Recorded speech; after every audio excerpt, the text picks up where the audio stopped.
What single human has done the most damage to the progression of humanity in the history of mankind? Appas compiling a hit list for their time-traveling journeys. Sheikh al-Islam. I heard of this guy after hearing someone on TV complain about how this man set the Islamic world back by centuries. In 1515, the age of the Ottoman Empire, he, a learned scholar of the kingdom, issued a decree that forbid printing, press, and made using it punishable by death. Purportedly, the unnamed inventor of flexible glass, Vitrum flexile, brought a drinking bowl made of the material before Tiberius Caesar. The bowl was put through a test to break it, but it merely dented, rather than shattering. The inventor repaired the bowl easily with a small hammer, according to Petronius. After the inventor swore that he was the only man alive who knew the manufacturing technique, Tiberius had the man executed. He feared that the glass would devalue gold and silver, since the material might be more valuable. en.m.wikipedia.org/wiki/flexible_glass. The Ottoman caliphs who banned the printing press from the Muslim world. That's exactly how you destroy a civilization. Andrew Wakefield. This man started the "vaccines cause autism" myth. I personally blame him for a lot of modern anti-vaxxers. Bakhtiar Khilji. Hands down. In 12th century there was the world's biggest university in India named Nalanda, where intellectuals from all around the world used to study. Then Turks invaded India under Khilji. They killed almost all the intellectuals and destroyed the university. And they burnt the library. The library continued to burn for 3 months. This has to be by far the biggest loss to mankind IMO. A lot of people don't seem to understand the question. It's not who did bad thing or who I hate more. It's who hindered the progress of humanity the most. Guy de Chauliac. He was a surgeon in the 1300s who vehemently spoke out against another fellow surgeon, Theodoric Borgonani. Theodoric was a surgeon who wrote about his theories on proper wound care and believed that the best thing you can do to a wound is wrap it and keep it clean. Guy hated what Theodoric was writing because it directly went against the teachings of Galen, an ancient Greek surgeon who believed pus was the body's way of balancing your humors. Guy's teachings were widely accepted, and it's believed that his ignorance set the development of antisepsis in surgery back about 600 years. Robert Maxwell, father of Ghislaine. The man was the leading cause of paywalled scientific articles today. Before him, science publishing was relatively open. He helped shape the industry into the cancer on academia it is today. That stupid fish that decided to leave water. The Yongle Emperor of the Ming Dynasty in China ordered the fleet of Zheng He, the greatest trading and exploration fleet of the time, to be burned during his reign in the early 1400s. This was the beginning of an era of isolation for Chinese kingdoms, which ultimately led to the collapse of Imperial China, and indirectly to the rise of the PRC. Additionally, the wealth of the world overall decreased as a result of reduced trade with China, and if China had continued exploring, it is possible that they, not Europeans, would have colonized North America, instead of merely maybe discovering it then telling no one as they did in history. It may not be a significant alteration of human progress, but it's one of those events that sets the world in a definitively different direction. Rupert Murdoch. That monk who glued a page of geometry and algebra together to write prayers on it instead. Set the world of maths back about 300 and 400ths of a year. There are two answers here, the ones who are serious and truly answer the question, and the ones who state some modern person they just don't like. Thomas Midgley Jr. Almost everything he invented has seriously harmed humanity. With his inventions, Thomas Midgley Jr. contributed to the poisoning of 3 generations of children, increased the risk of skin cancer and other skin problems related to exposure to UV rays, and contributed greatly to global warming. InterestingEngineering.com, Thomas Midgley Jr. The man who harmed the world the most. I would suggest Andrew Wakefield. His work, Ileal lymphoid nodular hyperplasia, nonspecific colitis, and pervasive developmental disorder in children, has been directly responsible for the mistrust of vaccines, the decline of Western rates of vaccination, and basically telling everybody that there's a boogeyman underneath your bed. He is directly responsible for thousands and thousands of deaths. He's a scientist who made a mistake. Why are you blaming him? It's not that he made a mistake. He had purposely customized the outcomes to meet the hypothesis so that he could get rich selling safe vaccines and diagnostic kits. He poisoned the well that saved so many people just so he could get rich. I have no idea how he can sleep at night. Nazir the Copper Merchant. Our first written texts could have been amazing accounts of how life was at the time. Instead, they're just people giving bad reviews on Bronze Age Amazon. Whoever gave the order to burn the Library of Alexandria? Cyril of Alexandria is a pretty good bet. en.wikipedia.org/wiki/Cyril_of_Alexandria. He organized murder squads to go around Alexandria killing anyone who wasn't a die-hard Christian. This included nearly every great mind of the era. One in particular was Hypatia of Alexandria, one of the greatest minds in history. She invented a working steam engine nearly a millennia before the first steam locomotive. He is of course considered a saint by Catholicism and the Church of England. Genghis Khan. While he personally didn't do much to hinder human progress, his reign began an era of Mongol expansionism and devastation, and his successes were responsible for the destruction of the House of Wisdom of Baghdad, ending the Islamic Golden Age, and not to mention the destruction of numerous cities and the deaths of many. Also, the Mongol Empire eventually paved the way for the Black Death. The empire led to many trade routes being formed between Europe and Asia, which eventually led to the transmission of the Black Death to Europe in the 14th century. Bad history as far as the eye can see. Sir Mark Sykes. This man was the British element in the Sykes-Picot Agreement. For those of you not in the know, 100 years ago the Middle East was an area that did have some nations and some more tribal areas. So people were more divided by language and culture, some by religion. France and Britain decided to carve up the Middle East into easier-to-govern territories, but fumbled this task and instead divided the territories on the map over these religious and tribal lines. Not only has this been a main contributing cause of conflict in the Middle East, if you take two opposing or rival groups and then suddenly group them as one country, what do you expect? But said conflicts have then fueled further conflicts again and again. This has then been further used by Islamic extremists as a reason to hate the Western powers, as they were the ones who created this terrible agreement. Even Sykes himself accepted that the agreement's wording should be changed in order to give those countries autonomous rule. What is a little sad is he actually seemed to want to help these regions with the agreement, but just bumbled the whole thing, which has led to most of the issues the Middle East has to this day. Sykes didn't make the modern Middle East though, he just played a large part in creating the circumstances in which its current problems thrive. Imagine all of the advancement, education and collaboration that could have happened had the Middle East been allowed to flourish unhindered and without resentment. Edward Bernays. He created modern-day PR, which set the blueprint on how to control the masses by deception. There's an awesome podcast called Behind the Bastards that is basically all about deconstructing the worst people in history. Would recommend it to anyone interested in this thread. Because of the butterfly effect, Ugh. If Ugh hadn't hit Bog with that rock in 200000 BC, we'd be a galaxy-spanning utopian civilization by now. Emperor Gaozong of China. This is kind of an obscure story, so let me tell you the whole thing. It was the 12th century. When people talk about how China used to be the most technologically advanced part of the world, this is the period they're talking about. Some historians that they were on the brink of industrializing. Then Manchuria invaded and conquered northern China. The imperial court retreated to the south and declared Gaozong, the emperor's brother, as the new emperor. China's top general Yu Fei, who, according to some records, literally had patriotism tattooed on his back, though that might have been made up by someone who wanted to emphasize how unfair the rest of this story is, rallied his army and defeated the Manchus, and was raring to chase them out, but he gets orders from Gaozong to back down, because he'd rather negotiate. These negotiations end up signing away the north half of China. A few years later, the Manchus invade again. Yu Fei beats them again and pushes all the way back to the old capital, Kaifeng. Then he gets the order to retreat. He responds with a letter saying that he's got the Manchus on the ropes, and he can reconquer northern China in like a month. No, says the emperor, retreat immediately. Eventually, Yu Fei does retreat, but he delays long enough to evacuate the city first, making up some logistical issues as an excuse. At this point, you may be wondering why Gaozong was so reluctant to push an advantage.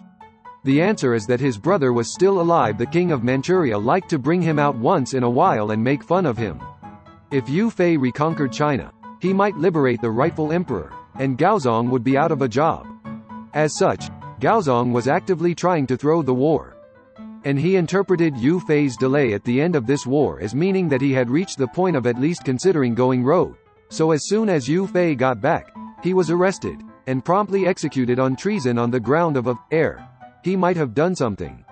Presumably because the optics on the actual charge, almost winning a war we wanted to lose, were too bad. People realize that this is bull quickly enough, and there are protests, but Gaozong manages to pin everything on one of his advisors and placated the mob by executing him. So how does this affect the long-term progression of humanity? Well, as I said, China might have been on the brink of industrializing at the time, but didn't have access to enough coal. There are coal deposits in China, but they're all in the north. Second, the Manchus never really got their internal issues sorted out, and 70 years later, were easily conquered by the Mongols, who then recruited a bunch of disaffected Chinese siege engineers. This essentially removed the one weakness of horse archer hordes: they're not good at taking fortresses, and allowed them to wreck half the world. Had China been united at the time, and had been ruled fairly recently by a guy who had, if you recall, been taken prisoner by invaders from the north, so you can bet the defenses would be fairly well maintained, they probably could not have done this. So had it not been for the malice of this one man, the Mongols would probably never have become the juggernaut they eventually did, and the Industrial Revolution might have happened about 500 years ahead of schedule. Whoever seized all of Nikola Tesla's chests and papers after he died? Erich Ludendorff. He caused a lot of deaths in WW1, then formed Adolf Hitler into the charming fellow he was. Remember when Adolf was locked up and writing that idiotic book? He committed his crimes with the megalomaniac Ludendorff, who was spared the same jail time. Erich had a major hand in the deaths of 2 world wars. Andrew Wakefield, crazy anti-vax nutcase who started that bullcrap about vaccines causing autism. Some idiot decided to go to a really long canal and send a raft off into it. He recorded that no matter how far it went, he could see it with the right equipment. He decided that this meant the Earth must be flat. People believed him. Mao, without question. I weep for the lost potential to the entire world because of what he and his party, who are still in power, has done and continue to do. The most populous nation on Earth, 1.4 billion people, have been twisted into a shameful echo of what we all know they could be. Think of the advancements and innovations which could have come from China over the last 70 years but haven't, precisely because of Mao and the actions of his party. As long as the CCP remain in power, those innovations never will come either. The society and education system which has been engineered to control the people and keep the party in power strips the people of any desire, or incentive, to create, innovate, think critically, or question their human condition, as religion and spirituality has also been trampled on, along with freedom of thought and free expression. We cope with it because it is hard to conceptualize this loss, as we haven't technically lost anything. Rather, we, as a species, have been denied the benefits of having 1.4 billion more free-thinking, critical, questioning, exploring souls inhabiting the world. Instead, we have parrots and sheep whose only advancements come through stealing others' work. I don't even like to try to seriously imagine how much more advanced as a species in all areas, moral, spiritual, and technological, we would be if the Chinese had not been turned into what they are now, as it just makes me sad when I do. The guy that created a worm on the internet when the internet was barely starting, and then wiped out the entire internet. Mao Zedong. During the Great Leap Forward and the Cultural Revolution, 50 million people died either by starvation, or killed by Mao's Red Guards. Mao actively did everything he could to destroy Chinese culture, shut down universities, and murder intellectuals. You can thank Mao the monster for how China is today. Dave, it's always fricking Dave. Thomas Midgley Jr. In 1921, this guy that discovered that tetraethyl lead could be used as an anti-knocking fuel additive for cars. It satisfied the needs of oil companies at the time, because it worked, was cheap, and was patentable, for that purpose. But it was also incredibly toxic, and burning leaded gasoline was hugely pollutive. Eventually, after the creation of the EPA and an oil crisis in the mid-70s, leaded gas was banned in 1996, but the damage was done. Interestingly, the guy didn't even show up for the occasion when the first customer filled up their car with leaded gas, because he was at home, sick with lead poisoning. The Mongolians, army of Hulagu, when they destroyed Baghdad's libraries that contained many of the past knowledge that set back humanity years. Thomas Midgley Jr. He played a major role in development of tetraethyllead, leaded gasoline, which went into mass production throughout the 1920s. This invention meant that the blood lead content in developing children rose, causing numerous problems, including cognitive issues and physical growth. It was also noticed that the rise in blood lead content matched with violence in adolescents in multiple countries. Midgley is also accountable for the discovery of chlorofluorocarbons, CFC, specifically Freon, which as many know had a drastic impact on the ozone. As of October 2020, the ozone hole above Antarctica sits approximately 23 million square kilometers, 8.9 million miles. Although these two inventions seem insignificant compared to more drastic actions taken by other single humans, it's the widespread impacts that his inventions had and are still being felt today. Even though both leaded gasoline and CFCs have been banned. The last invention made by Midgley actually killed him. It was to help him maneuver and get out of bed with the use of ropes and pulleys due to him contracting polio, but he got stuck and eventually his invention strangled himself. King Leopold II. He wreaked havoc on the Congo, committed atrocities, and basically committed mass genocide. Scholars still don't know how many died under his reign. The range goes from 1 million to about 15 million. Sorry, it's not an individual. The Roman Catholic Church choked out scientific discovery for hundreds of years. Considering how fast we have advanced over the past 2 centuries, if people had been allowed in the past to study without prosecution, we would have colonizing Mars for years by now. Advancement is basically on an exponential curve if research is maintained and encouraged. Up there would be Diego de Landa, who burned all of the Mayan books in the name of Christianity, on July 12, 1561. The Exxon scientists who first learned of man-made climate change in the late 70s and chose to cover it up. Woodrow Wilson. Bakhtiar Khilji, just a C word, who destroyed Nalanda University, which was one of the oldest and most fascinating educational places in ancient India. The library kept burning for 6 months. Just imagine the amount of knowledge those books would have and how much impact they could have in the modern world. Gavrilo Princip, the guy who shot Archduke Ferdinand and triggered WWI. And if that wasn't bad enough, the consequences of World War I led directly to World War II. The damage wasn't just the millions who died in the wars. It was the loss of the optimism of the time and the progress that it drove. After the war, people became less open to daring ideas and more skeptical of the possibility of progress. How much progress did that alone cost us? Andrew Wakefield. Because of his discredited work, which some people still use as justification to not vaccinate their children, exposing them to preventable and crippling diseases, we are now a very long way from complete eradication of diseases such as measles. Mark Zuckerberg. Thomas Midgley Jr. single-handedly reduced the IQ of the entire nation of the U.S. due to airborne lead poisoning from his invention of leaded gasoline. Then, upon hearing it was dangerous, launched a campaign to point out how it wasn't dangerous.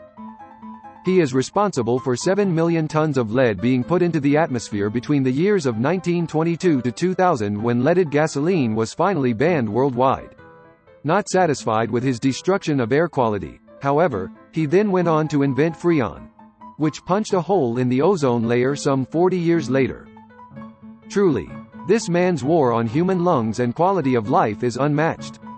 Andrew Wakefield. The man nearly single-handedly created the anti-vaxxer craze with false and erroneous studies linking vaccines to autism. Genghis Khan. His army killed a staggering number of people and his Mongols were responsible for the Black Death in Europe. In terms of sheer devastation, arguably Genghis Khan, estimated to have killed about 11% of the world's population in a very short period of time, would be like killing 800 million people today.